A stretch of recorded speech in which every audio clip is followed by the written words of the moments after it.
Hey everyone, welcome to Faith Life Unscripted.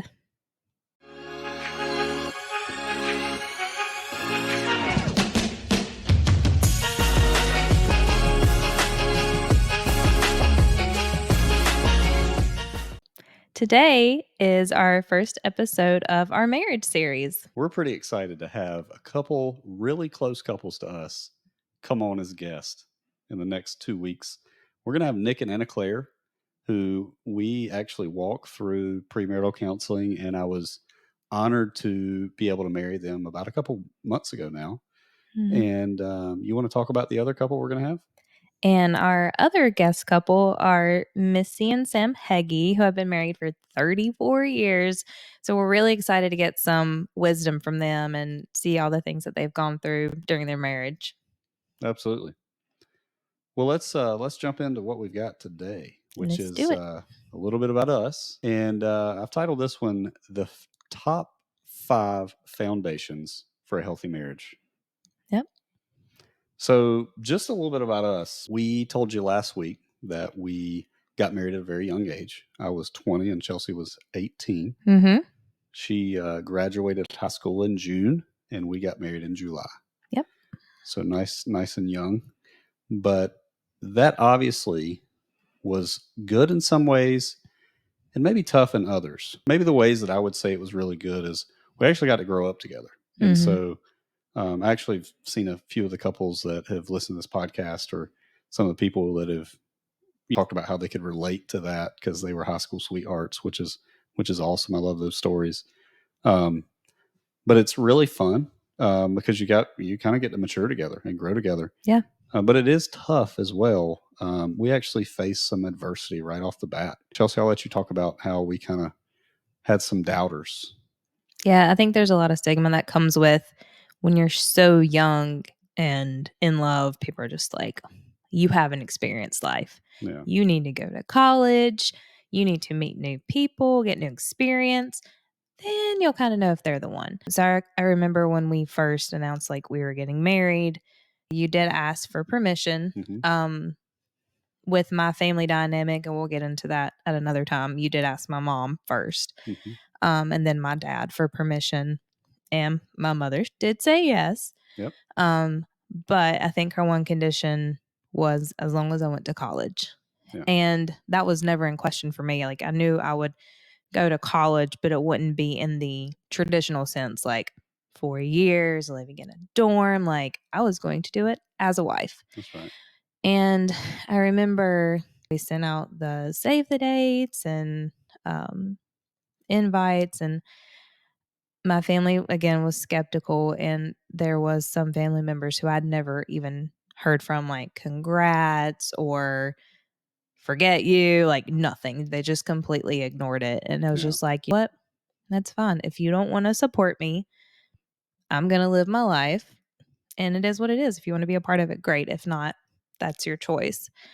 So, I think a lot of our friends were kind of at the time, we've grown into different friends now, but I think they were kind of just along for the ride. Like, that's cool. Y'all are getting married. Yeah, we had different views and takes with the marriage so young, and even some of your coworkers were like, "Nah." Yeah. I've got a great story with that. I was actually thinking with your family, you are the type of person that if somebody tells you can't, you love to prove them wrong.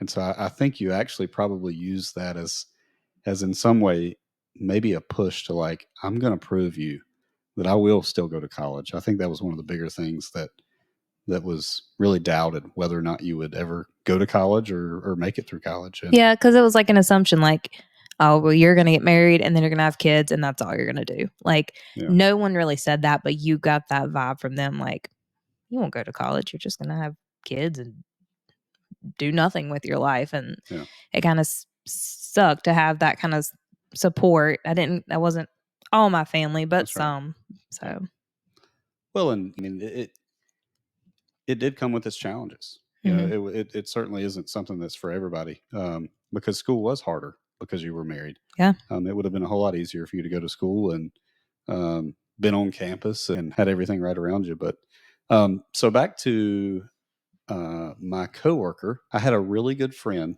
at work at the time. We had worked together since I was 16 years old, and at this time I'm 20. So I recall telling him that we were getting married, and he looked at me and he's like, "What in the world is wrong with you?" He said, "That's never going to last." And I'm like, "What do you mean?" He said, "Man, you need to get out and experience life. I mean, you've dated the same girl for basically all your life. You need to get out and just experience life and see what's out there." And I was like, "Nah, man, I don't feel that. I mean, Mhm. she's the one."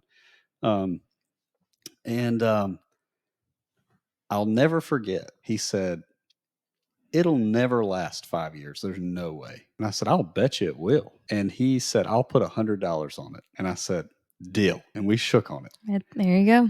And I recall we were married 10 years when he actually had commented on our Facebook post where we had posted an anniversary post or something Mhm. at 10 years. And he said, "Congratulations." And I replied and I said, "Remember our bet." That's all I told him.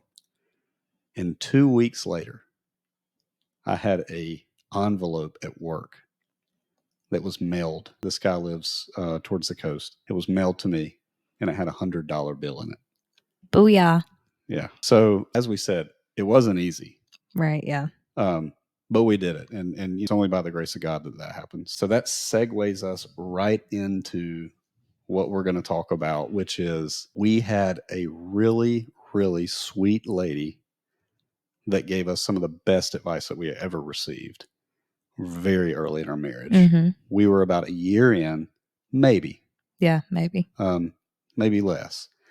And we were at the beach on I think what was our first vacation as a married couple. And we met this lady who was she was in her 80s. Mhm. And I recall that she told us that her and her husband were marriage counselors and her husband had passed away. Yeah. And so she was doing something different. And she said they'd done that for 30, 40 years, Yeah. somewhere in there. Yeah.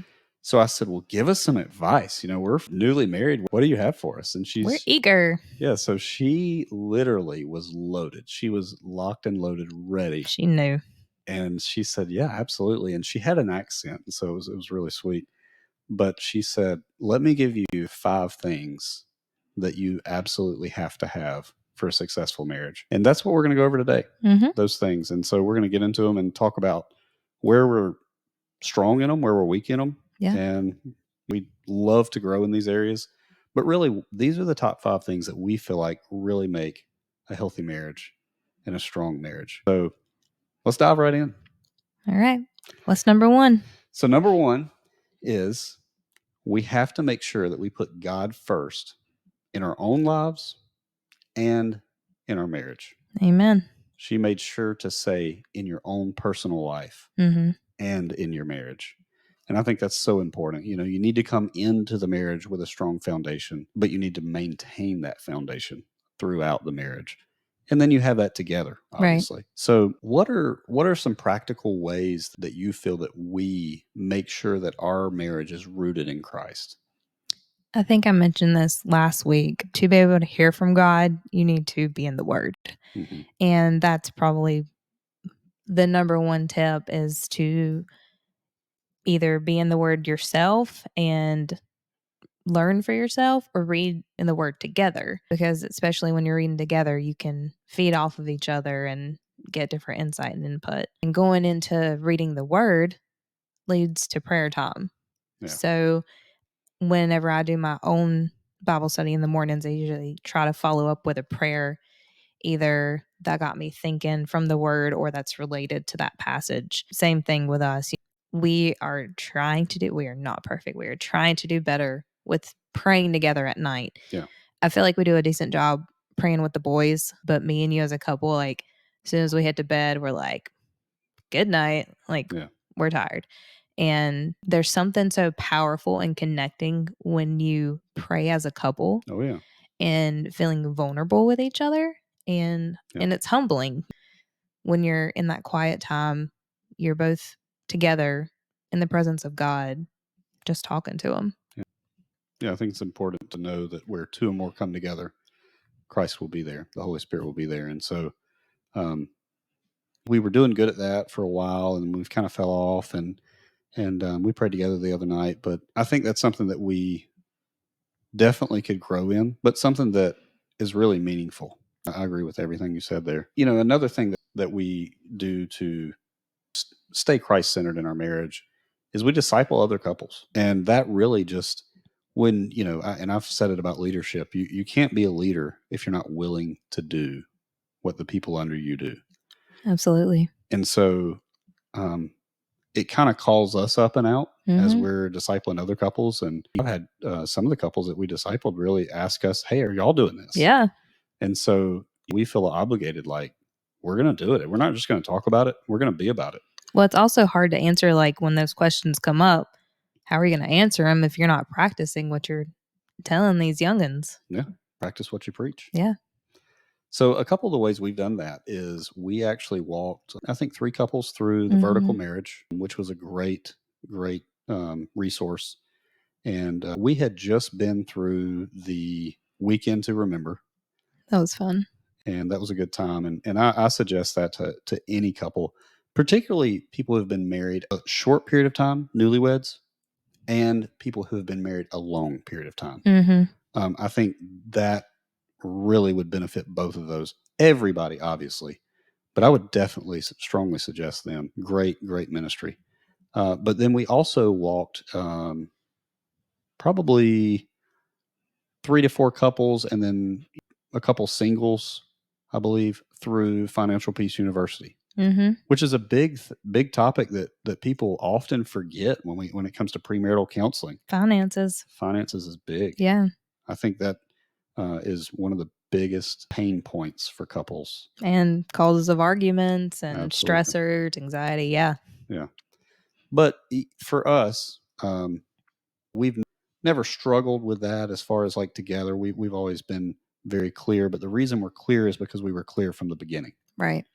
So I think it's very important, particularly for newlyweds and people going into marriage, to be very clear with finances and who's going to pay the bills and manage the money and have the same goals. And we've not been perfect at it, for sure. We'll get into that sometime, but we've definitely learned through it.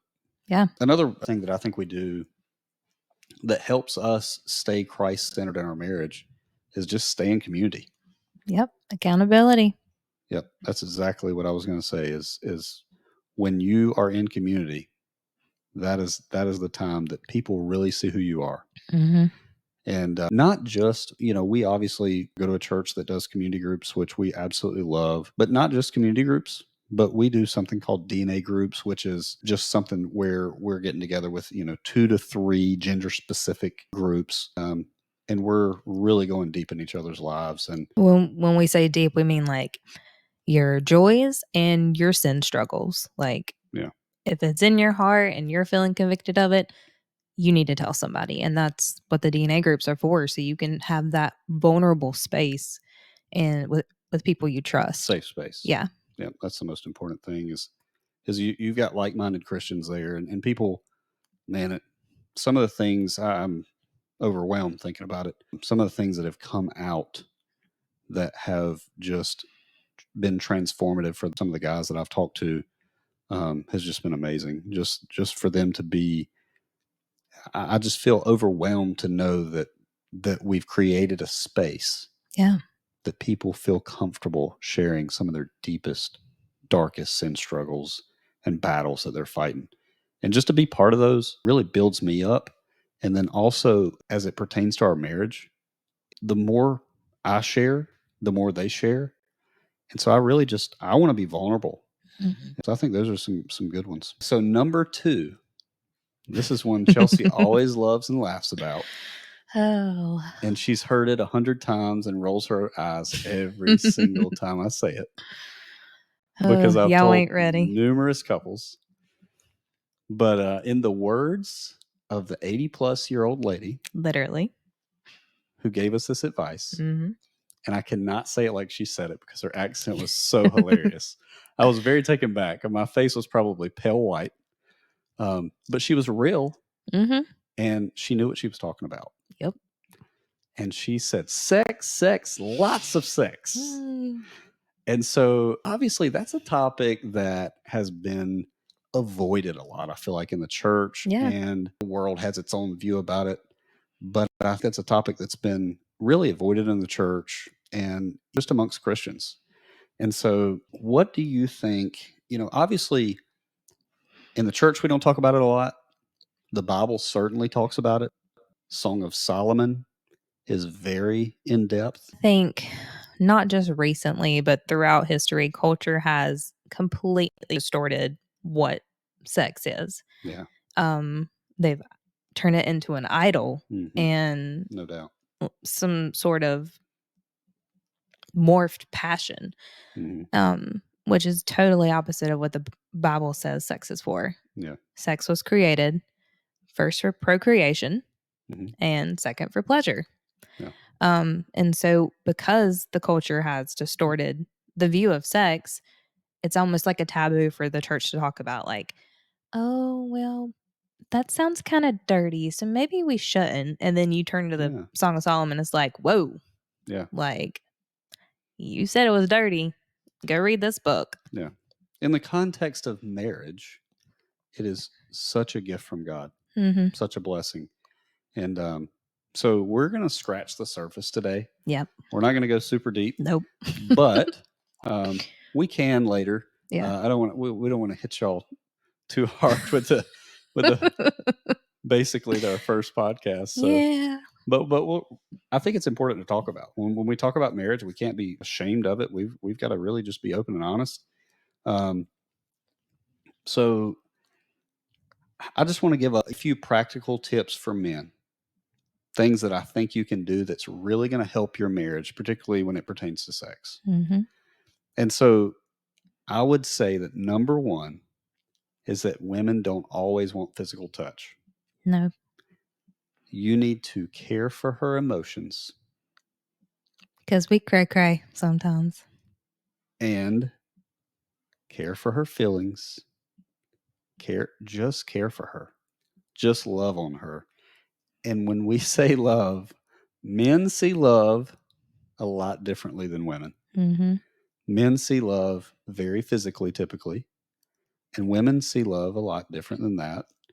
And so I think there's a difference, and we'll get to it. I don't want to steal your thunder later, but there's a difference in men and women, and we have to realize that we are different. And don't you don't always have to touch your wife. Somebody needs to tell me that. And then the second thing that I would say is whatever you did to win your wife over when you were dating, don't stop doing it. Mm-hmm. And it's so easy. I mean, things such as like just opening the car door or just wine and dine or some. I mean, I think a lot of times that really just goes by the wayside because we get busy with life and we use that as an excuse, right? It's like, well, we've got the kids now and it's just a different. No, it doesn't take but just a moment Yeah. to open the door for your wife. And how much will that mean to her? Well, and what does that show your kids? How Absolutely.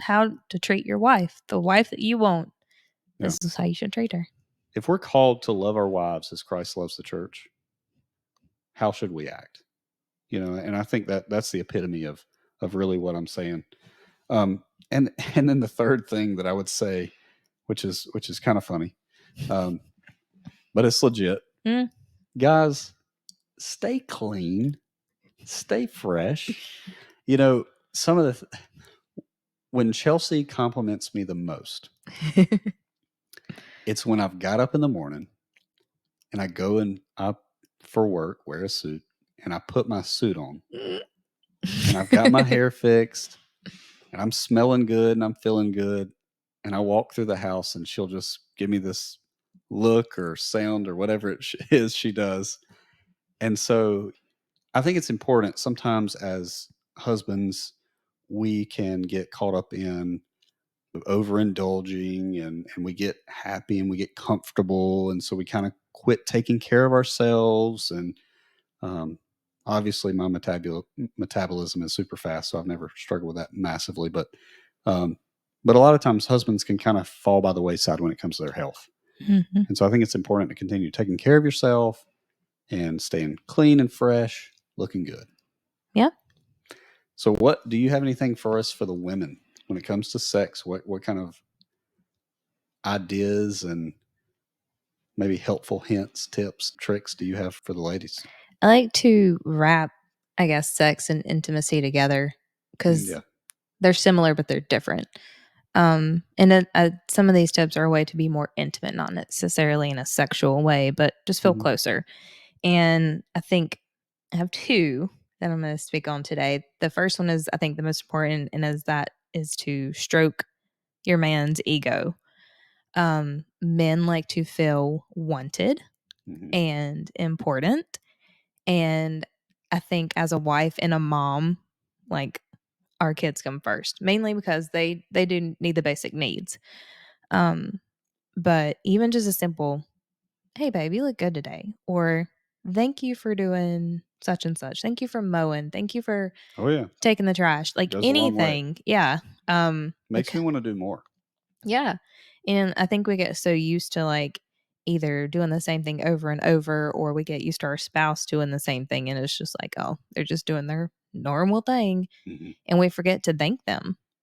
And I think that's very important to recognize how you're each contributing in a marriage, especially for the man. Because again, the man wants to be the provider. When he's providing, let him know you appreciate him. That's good. And then my second thing, and I've heard this a lot, like either listening to other podcasts or just talking to other ladies like in our group.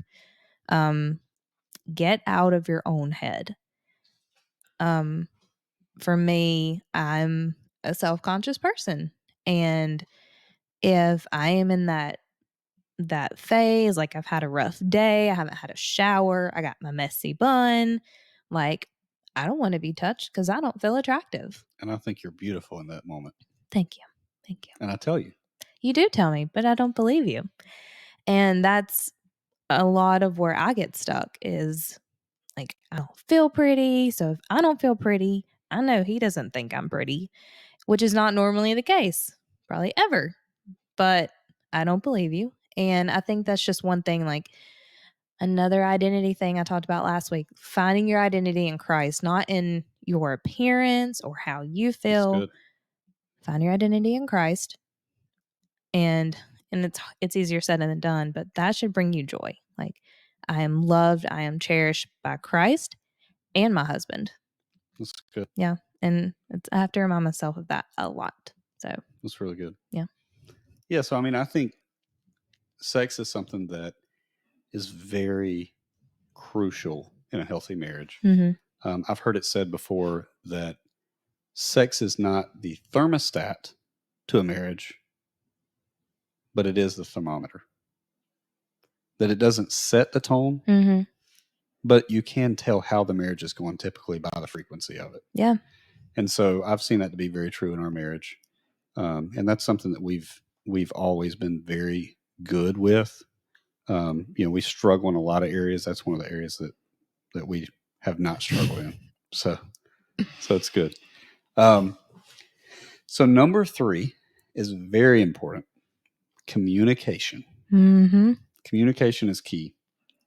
And so I think there's definitely a gender gap there Oh yeah. when it comes to communication. Um, the thing about men that women should know, that I want them to know, is this: we don't read minds, No way.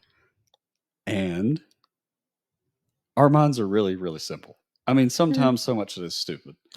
I mean, the things, I mean, and everybody's seen the memes of like, my wife thinks I'm thinking of this and I'm actually thinking of this, and Mhm. those kind of things. But really, I mean, our minds are kind of very simple.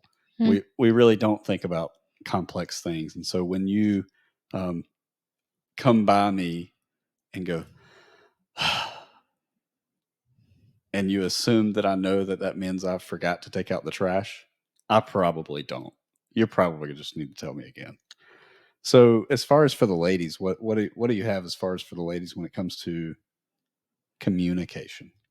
Well, you kind of led into that, sharing emotions. Yeah. Um, this morning was a great example. So we had an appointment to get to. We had to drop the kids off. Slept in a little late. So I got up. I was like, we have 30 minutes to get ready. And I was running around, packing up the boys, trying to get everybody breakfast. And you're like, well, I'll be ready, as was your response. And I'm like, okay. So, and in my head, like I didn't say anything. And in my head, I was like, okay, well, let me get myself ready.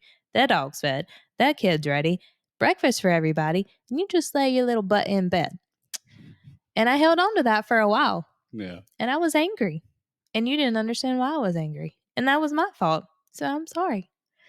So then we had a conversation on the car ride after the kids got out. We had a conversation. Mm-hmm. I said, well, I was angry because you didn't help me this morning.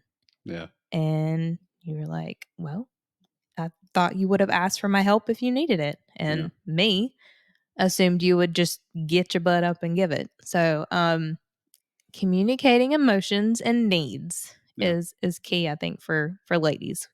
Don't just assume he knows the sigh. Like, why are you sighing? Why are you stomping around the house? Why are you slamming things down? Like, talk to him. That's right. And I'm so guilty of that. And I'm sorry. I will continue to work on that. But yeah, just let him know what you're thinking. Don't hold it in, because that creates resentment. And resentment is a powerful tool that Satan will use to disrupt a marriage. That's absolutely right. Yeah. It's not the one-time instance. You know, it's like you said, the resentment. It's not the one-time instance. It's the real problem. The real problem is when it happens over and over and over, and you build it up, and it builds up, and it builds up. And typically what happens is it's going to blow up. Yeah. And so that's always what's and then scary. You're arguing about things that happened like a month ago because you never talked about it. Yeah. And it's almost irrelevant at that point. Yeah, I mean, and it could have been all negated by just a quick conversation. Mm-hmm. Yeah, so that really leads me into segues into the next thing I was going to say, which is conflict. Yeah. Conflict is good in marriage as long as it happens early and it happens often. We have to make sure that when something arises and we have a problem, we address it. And it's very important to address it with your spouse, not with anybody else. Right. We're not taking this stuff to our girlfriends or our guy friends. We're addressing it with our spouse. We're addressing it right away. Because most of the time, all your friends are going to do is affirm you. Yeah, absolutely. Yeah, they're not going to be like, well, you probably should have done this. Well, then that builds up a little. That makes everything build up a little more. Yeah, and then you're like, I am right. Yeah, like, he was wrong. Thank you. I knew it. Yeah. Yeah. Yeah. So, and they're hearing one side of the story. Yeah. Yeah. So it's dangerous. But for men, I would say when it comes to conflict, sometimes you just need to shut up and listen. That's it. You just need to be quiet. And then for women too, extend that grace. I think that goes for both parties, you know. Yeah, absolutely. Husband and wife, extend grace. Because when you're in that conflict, you're heated. Sometimes it could be civil conflict, but and the ones you're heated, like, you have two different emotions coming from totally different places. And I think it's very important to have a calm demeanor when you're speaking to each other. Absolutely. And not attack. You know, well, you did this or you did that. Like, that's just going to create hostility. Hostility and resentment. Again, what Satan likes to use to drive people apart. And we are sinners. And we have to remember that Christ died for our sin and gave us grace. That's right. That should prompt us to give that same grace to our spouse, whom we love, whom we share a home with, who we raise our children with. You can't live in a hostile home and not have a grace-filled home. Yeah. Yeah, I always like to say, this is easier said than done. But I always like to say, be the first to extend grace. Yeah, and that's hard. It's hard to swallow that pride. That's right. Yeah, and you just said it. I mean, that's what it usually boils down to. Yeah. When we're in an argument, nobody wants to be wrong. Yeah. And so that leads us to number 4, which is compromise. And so I would say for men, especially men, women as well, but I see this in men, you don't always have to be right. Yeah. And sometimes, even when you are right, you don't have to tell her. And that has been the hardest thing for me because my personality, type A, and I just feel like I'm right. You've got to know this. I know I'm right. Yeah. It's not even a question. I just know. And so, but sometimes I just have to shut up and just listen to you and love on you and let it go. That is that is where you really learn and grow.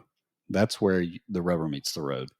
You know, one of my good friends, Pastor Kyle Mercer, once said this quote. I'm not sure if it was his quote, but that's where I heard it from. He said, "Everybody wants to win the argument with your spouse. But the reality of winning an argument with your spouse is this: you're married to a loser." Ouch. So the whole point of that is this: you lose either way. Right. Yeah. So it's a whole lot better just to humble yourself. And as I said, you don't always have to be right. Yeah. Yeah. So what do you have as far as um, compromise when it comes to women and women and men being different? And what kind of compromises do you see practically that you have to make in our marriage, or you see that other women have to make in their marriage? Yeah. And this compromise doesn't go along with like arguments necessarily, but one thing that I've learned, to become one. And when you're one, you should share similar interest, or at least try to do things together, Mhm. whether they're different or not. And one thing that I've had to learn is you are definitely more of an outdoorsy person than I am. I love the outdoors, but not like you do. Mhm. And so I've had to learn, like, when you wanna go ride on the mules, like, I better just put on my big girl pants and saddle up, whether I want to or not, because you enjoy that hobby. Yeah. And as a wife, I should want to do things that bring you joy, because when you're happy, that brings me happiness. Mm. And that is a sacrifice for me to do things that I necessarily don't really wanna do, but I do them because I want you to be happy. Yeah. Well, I just want to honor you in that way because I've seen that so many times, from cooking squirrel to shooting squirrel to riding the mules. Sitting in a cold deer stand. Yeah, I mean you've made a lot of sacrifices playing golf. That's not too bad. I'm just not good at it. Yeah, me either. Mm. But you've made a lot of sacrifices in that way, and that has really gave us a lot more time to spend together. And whether you're enjoying it or not, we're still getting to spend good quality time together, Yeah. and we grow through it. Mhm. So yeah, it's Gives really you good. gives you time to reconnect and talk, especially when it's like a one-on-one type date. Oh yeah, You don't have the kids there. yeah. Those are the best. Yeah. Well, you got it. That leads us to number Hey. 5. Never stop dating. Yep. Never stop dating. And so I think it's important to set a goal. Mhm. And you may not make it, but you need to try as best you can. Maybe for you in your marriage, that looks like twice a week you go on a date. Good for you. Maybe for you in your marriage, you have kids. Mhm. Like us, you have a couple kids, and that looks like twice a month. Yeah. Maybe you've got 6 kids, God bless you, and that looks like once a month. Yeah. So, it's going to look different for every individual couple, but I think it's just what's really important is just kind of sticking to a regimen, sticking to something, being intentional. And I think it's very important for the men. Schedule that, do it, take the initiative to do it. And then for the ladies, I would say if your man's not, if your husband is not, do it. Yeah, don't assume it's the man's responsibility to be the romantic one in the relationship. You have that much responsibility as well as a wife. You want to have the romance keep going? Take a part in it. Yeah. Be the initiator. That's good. Yeah. So one of the things that I say is the honey-do list, which Chelsea calls a Matthew do list. Yeah. Chelsea don't have honey-do list. Yeah. It's going to be there. It's always going to be there. Mm-hmm. And so a lot of times as men, we get caught up in the, well, I've got to accomplish something. We want to accomplish. So it's like, we want to get this done and checked off the list and this and this. And then we get so caught up in it. And I'm bad at this, that all the time is just passed and it's time to go to bed. And we haven't done anything with our wives, with our kids. And so I think it's important just to put that list down, particularly when it comes to dating, Mm-hmm. and be very, very intentional about dating your wife. That, I mean, it doesn't just mean go on dates. It means continue to date your wife, but definitely going on dates. And I think even further than just the twice monthly date nights. Yeah. It's also important to take a day trip or a weekend trip. Mm-hmm. Overnight. Yeah. And that was harder when our kids were really young. Yeah. We probably didn't do that for what? A couple years. Yeah. Maybe a little longer, yeah. Yeah. But now we've made it kind of an annual thing that we do. Last year we went to Vegas. Mm-hmm. We took a helicopter. We flew into the Grand Canyon, and we had champagne and a little snack. And man, that was a really good time. Yeah, it was awesome. That was the best part.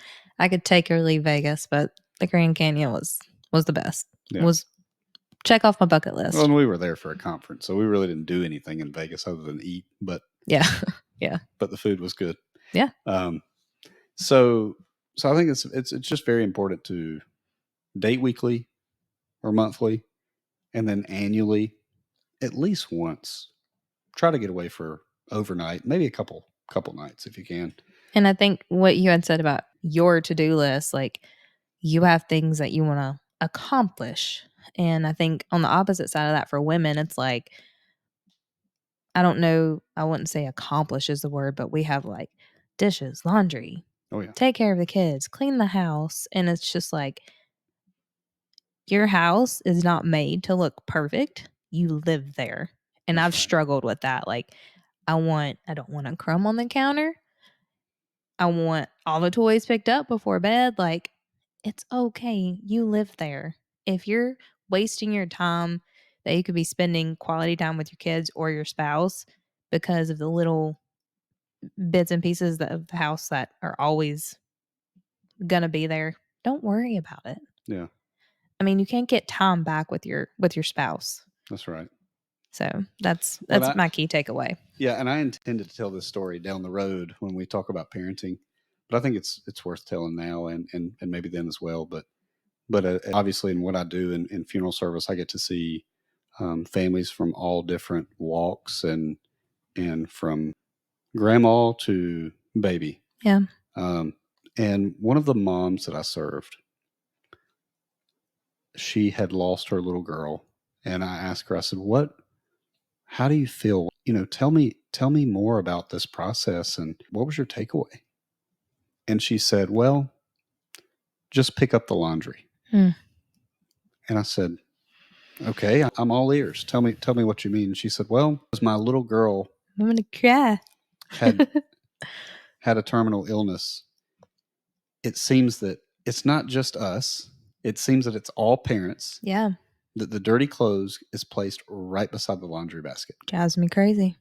And I looked at her and I was like, yes, exactly. She said, I don't know why the kids do it, but they just put their laundry either on their floor somewhere or under right the beside dresser. Yeah. right beside the basket.